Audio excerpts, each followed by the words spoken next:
Soif d'aventure et de dépassement de soi, ça y est, vous avez décidé de relever le défi de votre vie, le chemin de Compostelle. Une longue randonnée comme celle-là, on ne prend pas ça à la légère et on n'organise pas ça à la dernière minute. Et il y a 2 items que vous devez essayer en magasin et auxquels il faut accorder une attention particulière. D'abord, le sac à dos. Ça prend un sac à dos de taille moyenne. Pas besoin d'aller vers un gros sac, mais d'environ 40 litres, ça va faire le travail.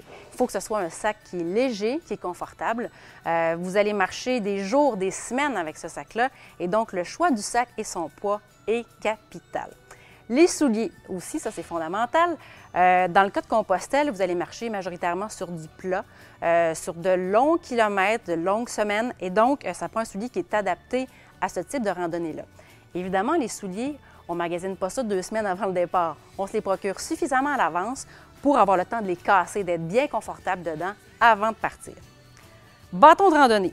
C'est optionnel, c'est à vous de voir si vous en souhaitez un ou non. Et le fait qu'il soit télescopique aussi ou non, c'est vraiment une question de goût. Par contre, attardez-vous à la poignée. On va choisir davantage un bâton de randonnée avec une poignée en mousse ou en liège qui va être nettement plus confortable qu'une poignée en plastique. En rafale, quelques items à mettre dans votre sac à dos. D'abord, un sac de couchage ultra léger, compact ou un bon drap d'auberge avec un minimum d'isolation.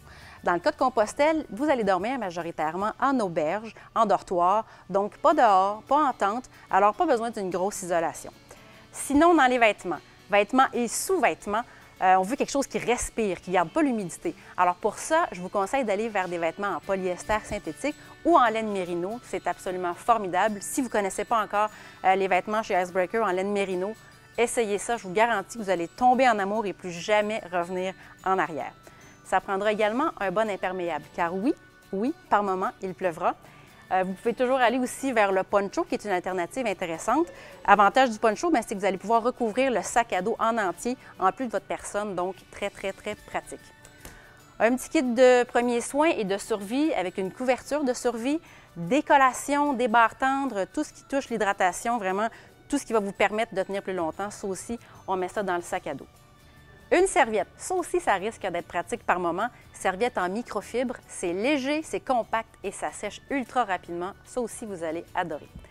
Donc, vous voyez, une longue randonnée comme ça, telle Compostelle, ça prend une bonne préparation et c'est pour ça que je vous invite à venir faire un tour en magasin. Parce que non seulement vous allez avoir accès à tout l'équipement dont vous avez besoin, mais aussi vous aurez de la part de nos précieux experts une multitude de conseils qui vont vous aider à transformer ce voyage-là en véritable épopée.